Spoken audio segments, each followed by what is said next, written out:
కాకినాడ జిల్లా జగ్గంపేటలో ఎమ్మెల్యే జ్యోతుల నెహ్రూ పర్యటించారు. 9,60,00,000 వ్యయంతో నిర్మిస్తున్న ప్లాటెడ్ ఫ్యాక్టరీ కాంప్లెక్స్ భవనానికి శంకుస్థాపన చేశారు. ఈ కార్యక్రమంలో ఎమ్మెల్యేతో పాటు ఏపీఐఐసీ చైర్మన్ మంతిన రామరాజు హాజరయ్యారు. రాష్ట్ర ప్రభుత్వం ఒకే వ్యవస్థాపకుడు ఒకే కుటుంబం అనే నినాదంతో ముందుకు వెళ్తుంది అన్నారు. పవన్ కళ్యాణ్, లోకేష్ నేతృత్వంలో నిరుద్యోగ వ్యవస్థను రూపుమాపడానికి 175 నియోజకవర్గాల్లో ఇండస్ట్రియల్ పార్కులు ఏర్పాటు చేస్తున్నట్లు స్పష్టం చేశారు.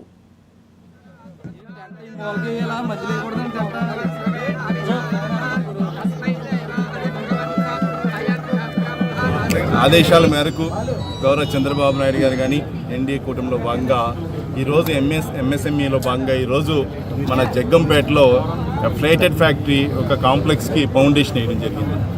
ముఖ్యంగా రాష్ట్రంలో 15 చోట్ల ఇస్తే 175 కాన్స్టిట్యున్సీల్లో మీ గౌరవ శాసనసభ్యులు మాకు ఎట్టి పరిస్థితుల్లో ఇవ్వాలని గౌరవ ముఖ్యమంత్రి గారిని కోరటం జరిగింది. తద్వారా ఈరోజు ఇక్కడ ప్లాటెడ్ ఫ్యాక్టరీ 10.5 కోట్ల రూపాయలతోటి 26,000 స్క్వేర్ ఫీట్ కానీ అదేవిధంగా విద్యుత్ ఏదైతే అవసరాలు ఉన్నాయో విద్యుత్కి సంబంధించిన అన్నిటికీ కూడా ఏర్పాటు చేస్తూ చేయడం జరుగుతుంది. ముఖ్యంగా గౌరవ చంద్రబాబు నాయుడు గారు 175 కాన్స్టిట్యున్సీలు 175 పార్కులు ఏర్పాటు చేయాలనేది ఆయన ముఖ్య ఉద్దేశం.